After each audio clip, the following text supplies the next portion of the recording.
好，各位，《红楼梦》第一回咱们终于讲完了，真是不容易啊！从女娲补天到石头下凡，再到空空道人抄录，再到甄士隐梦幻石通灵，然后贾雨村风尘怀闺秀，最后甄士隐听完了好了歌，飘然而去。这一回就是个超级长的预告片啊，把世界观、人物谱、哲学观全谱好了。那么从这一期开始，咱们正式进入第二回。先看这回的章名啊，叫贾夫人先是扬州城，冷子兴演说荣国府。对仗工整，一句话交代两件事情啊。林如海的夫人贾敏在扬州去世，一个叫冷子兴的人要演说荣国府的情况，也就是曹公要借别人的嘴给你铺陈故事人物背景了啊。演说二字用的特别妙，不是介绍，不是叙述，而是演说啊，有说书人的味道，也暗示后面一大段内容是演绎出来的，真假参半啊，需要您带着眼光听。之前的文字有点古奥啊，但是这段开始故事就越来越像人话了啊！咱们跟着字幕一起体会曹雪芹的文笔，他写势利眼，写奸雄，写世家，用笔极简，但是字字入骨。来，我们听原文。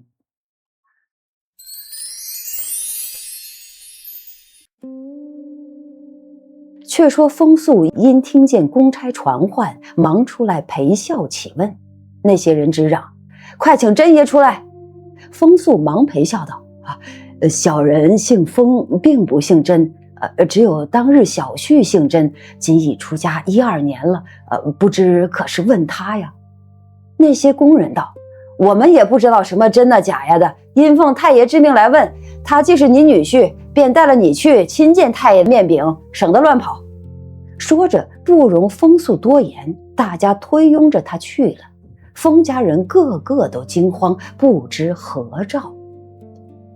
那天约2更时，只见风素方回来，欢天喜地，众人忙问端的，他乃说道：“原来本府新生的太爷姓贾名化，本贯湖州人士，曾与女婿旧日相交，方才在咱们门前过去，因见焦姓那丫头买线，所以他只当女婿移住于此。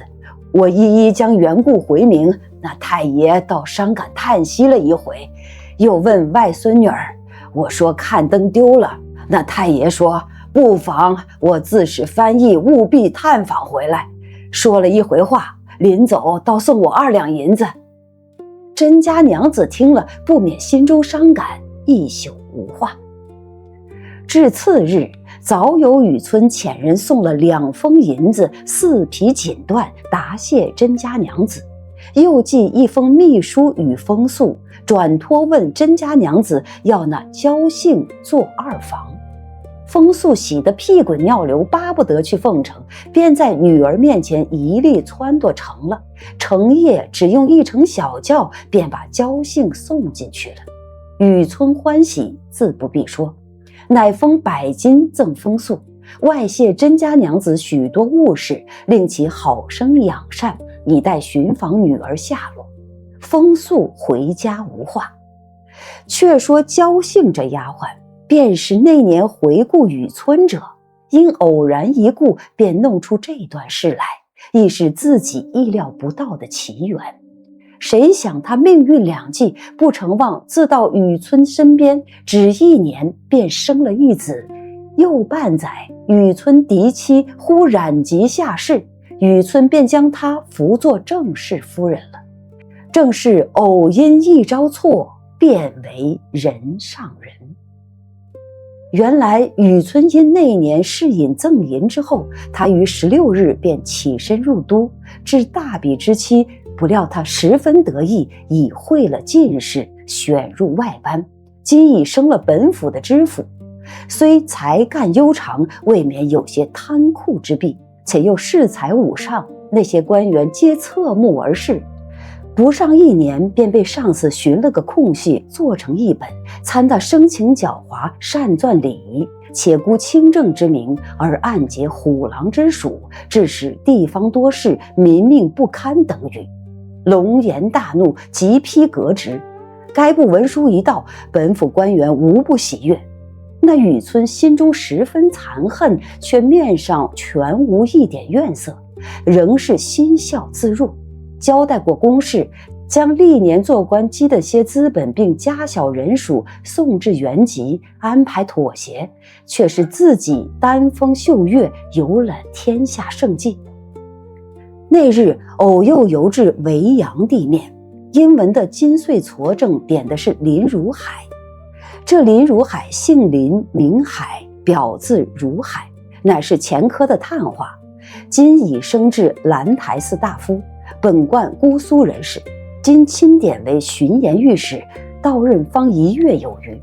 原来这林如海之祖曾袭过列侯，今到如海业经5世，起初时只封袭3世，因当今隆文盛德，远迈前代，额外加恩，至如海之父又袭了1代，至如海便从科第出身，虽系中鼎之家，却亦是书香之族。只可惜这林家支数不盛，子孙有限，虽有几门，却与如海俱是堂族而已，没甚亲支嫡派的。今如海已年40，只有一个3岁之子，偏又于去岁死了。虽有几房姬妾，奈他命中无子，亦无可如何之事。今只有嫡妻贾氏生得一女，乳名黛玉，年方5岁，夫妻无子，故爱如珍宝。且又见他聪明清秀，便也欲使他读书识得几个字，不过是假充养子之意，了解膝下荒凉之叹。雨村正值偶感风寒，并在旅店，将1月光景方见玉，一因身体劳倦，二因盘费不济，也正欲寻个合适之处暂且歇下。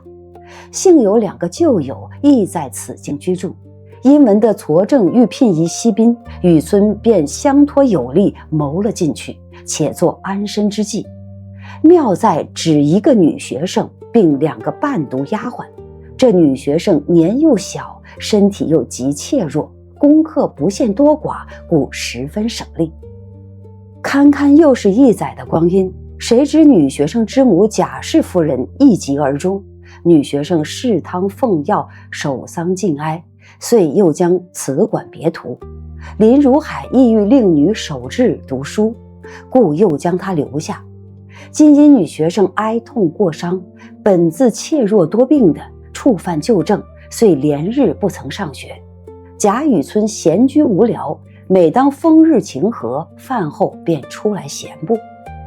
这日偶至郭外，意欲赏见那村野风光，忽信步至一山环水悬、茂林深竹之处，隐隐的有座庙宇，门向青颓，墙垣朽败，门前有额题着智通寺3字，门旁有一副旧破的对联，曰：身后有余忘缩手，眼前无路想回头。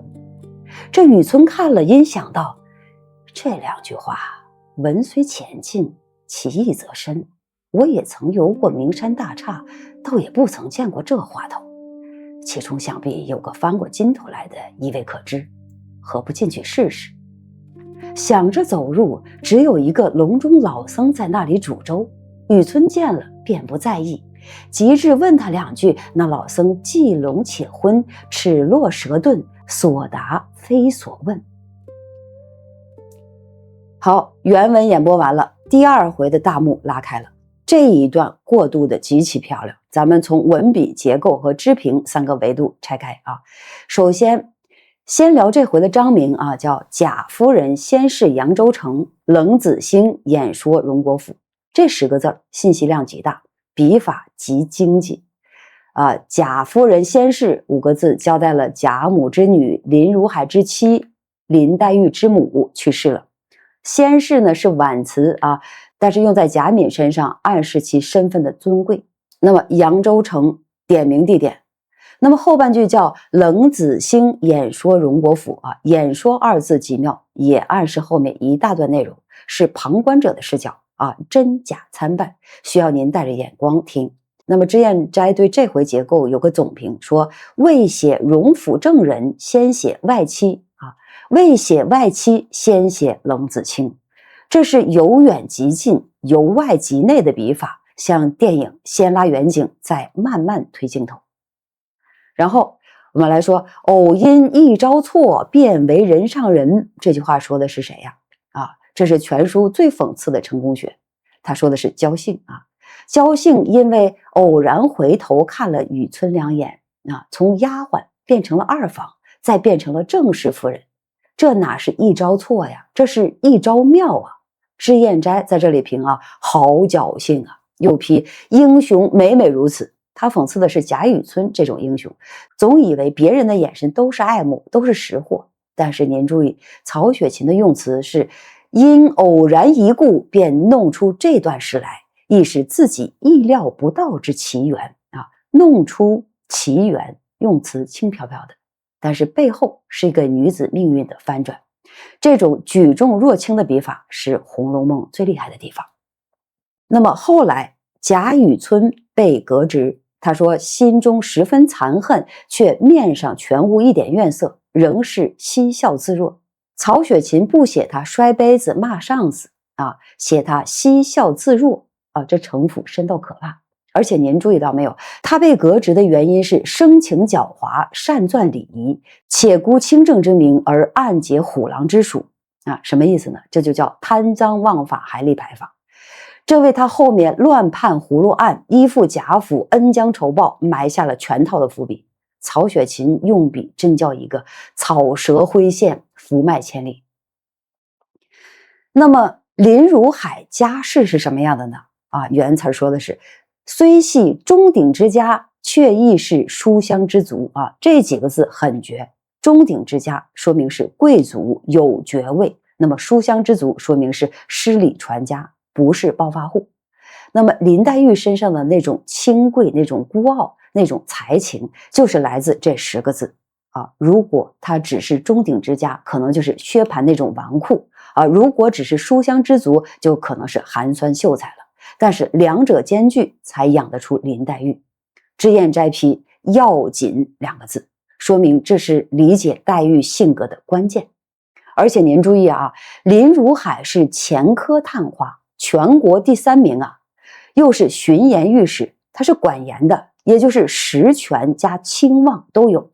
但是他命中无子，只有嫡妻贾氏生得一女，爱如珍宝。这为后面黛玉进贾府寄人篱下的悲剧提前铺好了底色。那么写黛玉写到了女学生身体又极怯弱，哀痛过伤，触犯旧症脂砚斋批写黛玉只用闲笔一染。